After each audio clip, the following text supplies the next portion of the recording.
Ada penumpang buang hajat di kursi pesawat, Yusuf Kalla batal terbang pakai Susi Air ke Bone. Mantan Presiden RI Yusuf Kalla seharusnya terbang dari Bandara Sultan Hasanuddin Makassar ke Bandara Arum Palaka di Bone pada Kamis 15 Desember 2022 pagi. Namun perjalanan menggunakan pesawat udara itu batal dilakukan karena ada gangguan. Awalnya, Yusuf Kalla akan menggunakan pesawat Susi Air, namun pesawat Susi Air tersebut batal digunakan pemilik usaha dengan bendera Kalla Group itu. Alasannya karena pesawat tersebut diketahui sedang bermasalah. Base Koordinator Susi Air Makassar, Rivaldi Gumilar mengungkapkan alasan Yusuf Kalla batal menggunakan pesawat milik maskapai Susi Air itu. Penyebabnya karena terdapat bau tak sedap di dalam pesawat.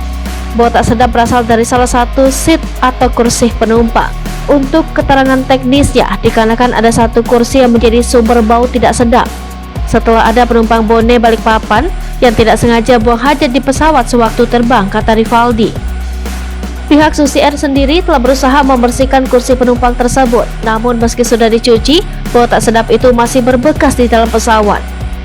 Sudah kami cuci, namun masih mengeluarkan bau, di mana hal ini dikhawatirkan mengganggu kenyamanan Pak Yusuf Kalla, jelasnya. Alhasil, Yusuf Kalla pun memilih menggunakan jalur darat rute Jalan Poros Camba, Maros Bone. Demikian penjelasan Corporate Communication Manager Kalla Group, Diah Zadia Rustam, ke tribuntimur.com. Berhubungan ada kendala dengan pesawat Susi Air yang rencananya akan digunakan Pak Yusuf Kalla, sehingga Pak JK memutuskan menggunakan jalur darat, katanya.